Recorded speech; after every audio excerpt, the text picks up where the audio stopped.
Hello po sa inyong lahat. Maraming salamat sa pagbisita sa channel na ito.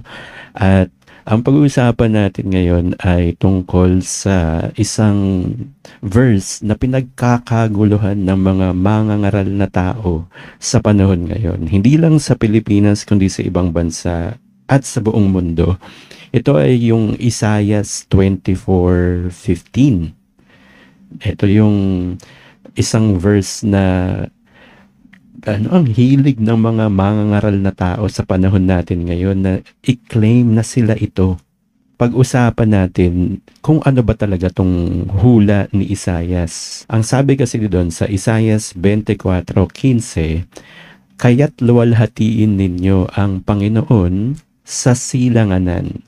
Sa makatuwid bagay ang pangalan ng Panginoon ng Diyos ng Israel sa mga pulo ng dagat." Ayan, narinig nila, nabasa nila, silanganan, sa mga pulo ng dagat. Ayan, nagkagulo na tong mga mangangaral, lalong-lalo na sa Pilipinas. Nag-aagawan sila. Ako yan, kami yan, ganyan. Dapat, isipin nyo muna kung ano ba talaga yung mga words na ginamit. Since ito ay Isaias, nasa Old Testament, at ang Old Testament ay nasa original Aramaic at Hebrew na language, balikan niyo yung salin ng mga ganong Biblia. Para malaman nyo lang kung ano yung silanganan dito, ano bang word ang ginamit. Kasi sa English ang ginamit dito, dito sa King James Version, "Wherefore glorify ye the Lord in the fires." Yun yung silanganan na ginamit na translation sa English. "Even the name of the Lord God of Israel in the isles of the sea." Sa mga pulo ng dagat. Pero yung silanganan doon, in the fires. Fires. Di ba? Pag English, iba. Pag sa Tagalog nila binasa, silanganan. Kaya parang agawan sila ngayon. Ito yung stand ko. Pagdating sa usapang religion, ang bida ay palaging ang Diyos, si Jesucristo at ang Espiritu Santo. Yun lang. Bida yun. Bakit ngayon tong mga mangangaral, lalong-lalo na sa Pilipinas, yung mga taong leader na yan, whatever they call themselves, gustong ibiday sarili nila. At kung babasahin naman natin ulit itong verse na ito, ano naman kung Pilipinas ang tinutukoy dito, itong mga pulo ng dagat, bakit nyo pinagtatalo-talunan kung anong bansa, anong mga pulo ng dagat ang tinutukoy sa hula ni Isaias? Bakit? Yun ba ang dapat bida sa kwentong ito? Malaman man natin kung Pilipinas yan o kung hindi man Pilipinas yan, anong ikakabuti natin dun? Anong pakikinabangan natin dun? Ang mga hulang ito, para lang sa Panginoong Hesukristo. Ang bida kasi ang Diyos, hinulaan ito, "Kaya't luwalhatiin ninyo ang Panginoon."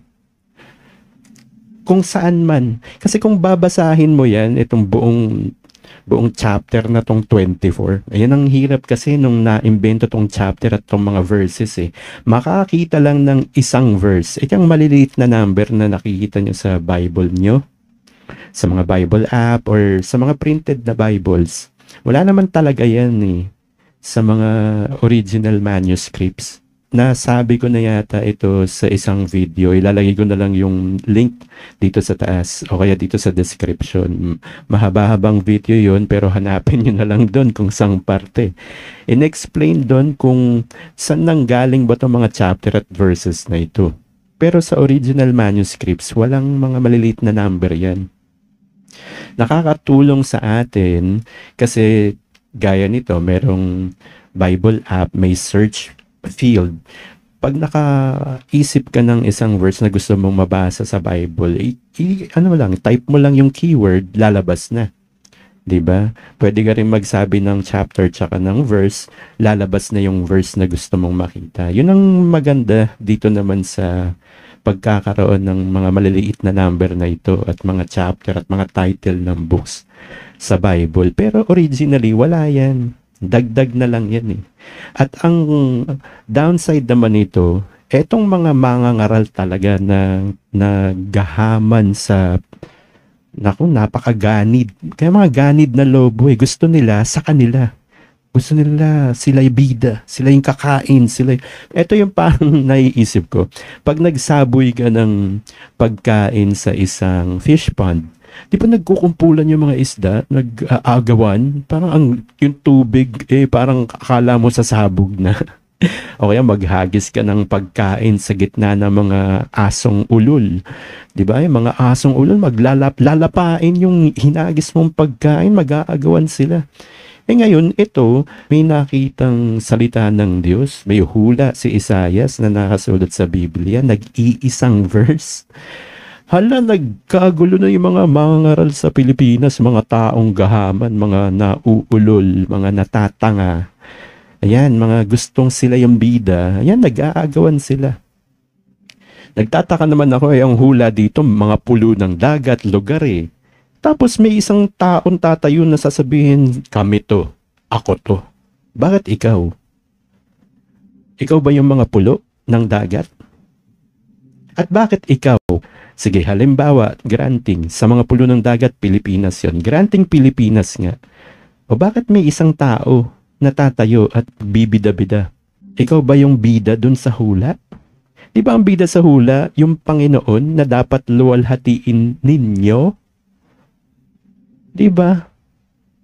Yun pala nga, kung gagamit lang tayo ng karunungan ng Diyos, kung tayo ay magiging disiplinado na wag hihigit sa ating karunungan, sa sariling unawa, wag nating sasaligan yun. Dapat ang tiwala lagi sa Diyos. So sa salita ng Diyos, sa Bible tayo, ang sabi dito, luwalhatiin ninyo ang Panginoon. Ang Panginoon ang bida dito eh.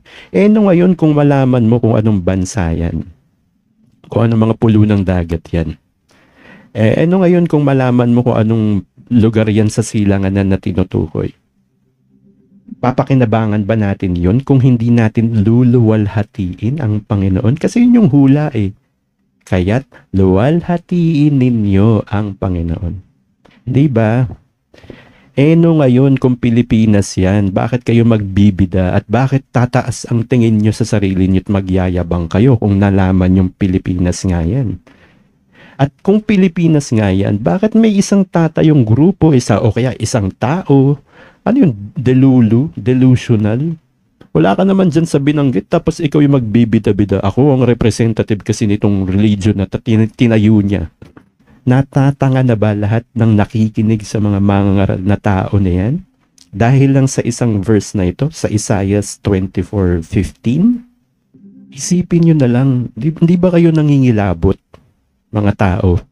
Kapwa ko tao. Kasi ako, kinikilabutan ako pag naririnig ko to. At maraming nag-vlog, nag-feature sa kanilang mga podcast, sa kanilang mga videos, sa mga vlogs nila, pinapost nila sa mga tao. Anong focus nyo? Kung ano yung mga pulo ng dagat? No ngayon, kung malaman natin kung ano yung mga pulo ng dagat, sino bida dito? Ang hula dyan, yung Panginoon na luluwalhatiin eh. Di ba dapat matuwa ka kung ano mang mga pulo ng dagat yan? Kung hindi mo man malaman, pag binasa mo yung buong chapter ng Isaiah 24, lugar yan eh. At kung itataas mo sa 13, sa 14, tas basahin mo yung 15, tas yung verse 16, mga lugar yan eh. At yung mga lugar na yan, pag inunawa mo, buong mundo yan. Pangkalahatan yan. At bakit ka magsusunog ng kilay para malaman mo kung anong specific na bayan ito, anong specific na bansa ito. Kung malaman mo man, anong pakikinabangan mo dun? Kung malaman mo man yung specific. Kung wala namang luluwalhati sa Panginoon sa tamang paraan. Diba? Wala rin kwenta yung pinagsunugan mo ng kilay at pinagpatayan mo ng kung sino mang kalaban. May iba nakikipagtalo hanggang patayan para lang dito, para lang sa Isaiah 24:15. Nauunawaan ba ang puntong ito? Buong mundo yan, kasi dito sa 13 tayo magsimula. Sapagkat ganito ang mangyayari sa mga tao sa gitna ng lupain. May gitna ng lupain. Sinabi ba ako anong lupain? Yan, magsusunog din naman kilay yung mga Bible scholars ko, no? Yung mga naggustong mga malaman ng kada letra, kada word sa Biblia. Sige, okay lang yan. Kung yun karunungan ng habol nyo, karunungan pantao, sige. Wala naman tayong problema dyan. Diba? Pero ang focus dito, ang bida dito sa kwentong ito ay ang Diyos Ama, ang anak na si Jesucristo Jesus at ang Espiritu Santo. Ang Diyos ang bida palagi. Pag magsasalita kayo about religion, ang Diyos ang bida. Ito, may sinabi sa 13, sa verse 13, gitna ng lupain. Sa verse 14, ang mga ito ay maglalakas ng kanilang tinig, sila'y magsisihiyaw, dahil sa kamahalan ng Panginoon ay nagsisihiyaw sila ng malakas mula sa dagat. Ito naman mula sa dagat. Gitna ng lupain sa 13, mula sa dagat sa 14. Ito namang 15, yun nga sa silanganan, tas sa mga pulo ng dagat. Sa 16, mula sa kaduluduluhang bahagi ng lupa ay nakarinig kami ng mga awit, kaluwalhatian sa matuwid. Diba? Kung iisipin mo, bakit ka mag-pertain sa isang lugar lang? Bakit mo gustong specify isang lugar lang? Sige nga. At halimbawang malaman mo yung specific na tinutukoy ni Isaiah dito sa hula niya, na specific na lugar, anong pakinabang ang gusto mong makuha? Diba? Dapat nga matuwa ka. Kunyari, kung Pilipinas yan, salamat. Kung ibang mga pulo ng dagat, sa mga pulo ng dagat yan, kung ibang bansa man yan, magpasalamat ka pa rin dahil ang hula ay luluwalhatiin nila ang Panginoon. Diba? Yun ang pinaka punto ng hula eh. At napakaganda kung buong mundo nga talaga yan. Kasi kaduluduluang bahagi ng lupa, dagat, mga pulo ng dagat, sa dagat, di ba, gitna ng lupain. Di ba lahat ng saan ka bumaling, sumakay ka ng spaceship. Yan, kausapin mo si Elon Musk. Sumakay ka sa spaceship niya. Tapos libutin mo, umorbit ka sa Earth. Sige. Tingnan mo, maraming mga pulo ng dagat, 'di ba? Maraming mga dagat. Maraming kaduludulong bahagi ng lupa. Maraming gitna ng lupain. Kahit ano pa yang mga specific na lugar ang nakita ni Isaiah sa kanyang hula o gustong sabihin ni Isaiah sa kanyang hula, matuwa ka, magpasalamat ka sa Diyos. Halimbawang makita mo man ang talagang specific na lugar na tinutukoy dyan, ano gusto mong mangyari susunod? Ang bida dito yung Panginoon eh. Matuwa ka. At magalak ka kung mai-apply yan sa ibang mga lugar. Kung hindi man Pilipinas yan at nasa ibang mga pulo ng dagat, matuwa ka pa rin dahil may luluwalhati sa Panginoon dun. At kung hindi ka man yun, hindi naman bansa ninyo yun, di sa Diyos ka para mapabilang ka pa man din kung nandun ka sa gitna lang lupain ba, nandun ka ba sa dagat, maano, mabibilong. Kasi halos buong mundo yung sinasabi dito mula 13 verse 13 hanggang verse 16 eh. Di ba buong mundo na yan? Sabihin mo ng buong mundo yan. Sige na. At kung may specific man, matuwa ka pa rin kasi may luluwalhati sa Panginoon. Klaro ba? Pagpapatayan nyo ba yan ng isa't isa dahil lang dyan? Diba? Mga tanga lang ang gagawa nun. At kung pag-uusapan pa ito at pagdedebatihan kung anong lugar to, anong lugar yan, bakit? Anong pakinabang ang mapupulot ninyo dyan? Magkakapikunan lang kayo, mga tanga. Natatangahan ako sa mga ganyang, akala mo mga scholar, mga bida-bida, o sige, kayo na marunong, kayo na ang matalino. Sige, kung nalaman nyo yung specific. Pero ano yung pinaka-bida sa kwentong ito? Di ba yung Panginoon, yung luluwalhati sa Panginoon, dapat kasama ka din dun eh. Ang focus mo, karunungang panlupa, para kang tanga. O, yan ang kwento ng Isaiah 24.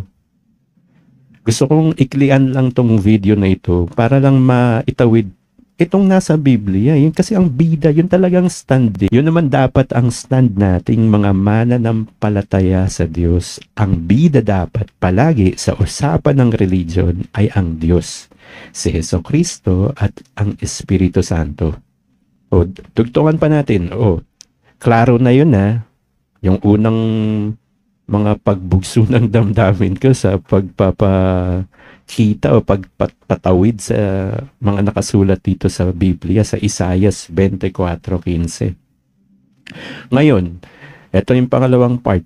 Ngayon, kung nakita mo man, napatunayan mo man na Pilipinas nga yung tinutukoy dyan sa hula na yan, dapat magalak tayong lahat. Bakit may isang tatayo? Bakit may isang grupo ng mga tao na sila ang magbibida? Bakit kayo bida? Dapat nga buong Pilipinas na yan eh. Matuwa ka eh. I-wish mo na buong Pilipinas yan. Bakit may isang tatayong tao na magsasabing ako to, kami to? Tapos agawan na sila. Yun nga, parang mga asong ulol, mga asong gubat, mga lobo na hinagisan mo ng masarap na pagkain. Ayun, nagrambulan sila. Ganyan na mga mangangaral ng mga religious groups ngayon. Mga leader na tao ninyo na ang yayabang ng mga members para kayong mga abnormal. Puro bulag kayo. Pati leader nyo sa religion, bulag. Kahit anong yaman pa ng religious group ninyo. At kahit gaano kayaman nyo pa, wala akong pakialam, hindi yun ang usapan. Kung paano hindi magiging tanga, di ba? Sabihin nating mga pulungan ng dagat na tinutukoy dito ay Pilipinas. O bakit kayo magbibida? Bakit kayo ngayon ang tatayong isang grupo, isang tao? Ha? Sige nga. Para kayong mga baliw na dyan, nabaliw na kayo sa mga samahan ninyo ng leader tao, binibrainwash kayong lahat. Di na kayo natakot sa Diyos. Ang buong hula nga niya ng bida, yung Panginoon eh. Yung Panginoon ng bida. Ba't pipilitin yung isaksak sa utak ng mga kino-convert yung members? Kayo. Yung mga leader dyan. At ito namang mga nag-aaral kung ano ba talaga itong mga pulo ng dagat na ito. Kung malaman nyo man na Pilipinas nga yan, ba't gusto nyo kayo rin ng bida? Kayo tama? O anong pakikinabangan namin kung malaman mo? Di ka naman lumuluwalhati sa Panginoon. Katuparan ka ba ng hulang sinasabi ni Isaias? Sige nga. Puro kayo katangahan. Puro puro panlupa. Puro pansariling fame. Gusto nyo popular kayo. Gusto nyo bida kayo. Hindi naman kayo ang bida sa kwentong to, kundi ang Diyos. Usapang religion, usapang spiritual. O yun yung pangalawang part. Sige, mag-agawan kayo kung sino man ang katuparan niyan para kayong mga tanga.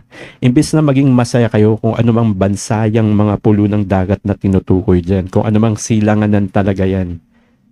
Matuwa kayo na may luluwalhati sa Panginoon. At ikaw sa sarili mo, lumuluwalhati ka din sa Panginoon. At baka makabilang ka man sa anumang lugar na nakita ni Isaias dito mula verse 13 hanggang verse 16. Kasi hindi lang naman silanganan, hindi lang na mga pulo ng dagat. Meron nga nabanggit dagat sa verse 14. May nabanggit gitna ng lupain sa verse 13. At sa verse 16, inilahat na ay nakaduluduluhang bahagi ng lupa. Di ba mas magandang isipin na buong mundo na yan? May dagat, may gitna ng lupa, may mga pulo ng dagat, di ba? May kaduluduluhang bahagi ng lupa. At kung buong mundo yan sa iyong pananaw at sa nakita ni Isaias, napakasayang isipin na may luluwalhati sa Panginoon sa buong mundo. Di ba? Tapos pagtatalo-talunan nyo kung ano ba talaga yung specific na yan, no ngayon kung malaman nyo kung ano yung specific, ang bida dito sa kwentong to yung Panginoon. At ang bida sa hulang ito, ang tinutukoy dapat, ang focus nyo dapat ay yung pagluwalhati sa Panginoon. Ayan ang sinasabi sa verse 15, kaya't luwalhatiin ninyo ang Panginoon. Sa kung anumang lugar ang nakita ko sa hulang to, sabi ni Isaias. Diba? Makikita nyo man kung anong mga pulo ng dagat to, maging masaya kayo. Luwalhatiin nyo ang Panginoon. Yun ang pinaka-focus ng hula na ito. Diba? Magyayabang kayo. Ano ngayon Pilipinas? O kami yan, dito magmumula yung hula na yan. O iyayabang nyo naman. No ngayon kung sa inyo manggaling, dito sa Pilipinas manggaling. Dapat nga maging humble kayo lalo. Diba? At para ma-engganyo nyo yung mga ibang bansa na hindi pulo ng dagat, na magbasa ng Biblia, kilalanin si Kristo Jesus, kilalanin ng Diyos ng Biblia. Kaysa magyabang-yabang kayong grupon to, lalo, dala kasi yan ng leader Nasa leader yan, yung leader na tao. Ang delikado dito, lalo na pag delusional tong leader na tao. Sila daw yan, aangkinin sila yan. Di magwawala naman tong ibang mga leader ng religion. Di kayo yan, kami yan. Oy, nagpatayan na. O asan ang pagluwalhati sa Panginoon dyan? Para kayo mga tanga. Mag-isip kayo, mga members ng may mga leader na tao. Diba? Lalo na yung mga nagtuturo na sila yan. Yan, si Brad Ely. Tinuturo. Sila yan, MCGI yan. Tataka naman ako, tas MCGI yan. Di ikaw, leader? O bakit? Ba't ikaw napasok sa hula? Gagamit pa yan ng ibang mga talata. Sa ibang panahon na natin yan, kung bibigyan tayo ng pagkakataon at panahon, pag-usapan. Marami pang mga kung ano-anong hula ang ikiniklaim ng mga leaders ng religion ngayon. Mga tao yan, leader na tao. Ang stand nga natin, huwag kayong magpapaniwala dyan. Lahat yan bulag. Sinasabi ko sa inyo kasi yun ang sinasabi ng Biblia. Lahat yan mga bulag na taga-akay. Ihuhulog lang kayo, sama-sama kayong mahuhulog sa hukay. Gagawa tayo ng ibang videos about that.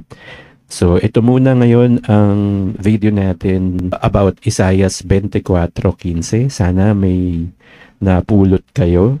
Magbasa kayo ng Biblia.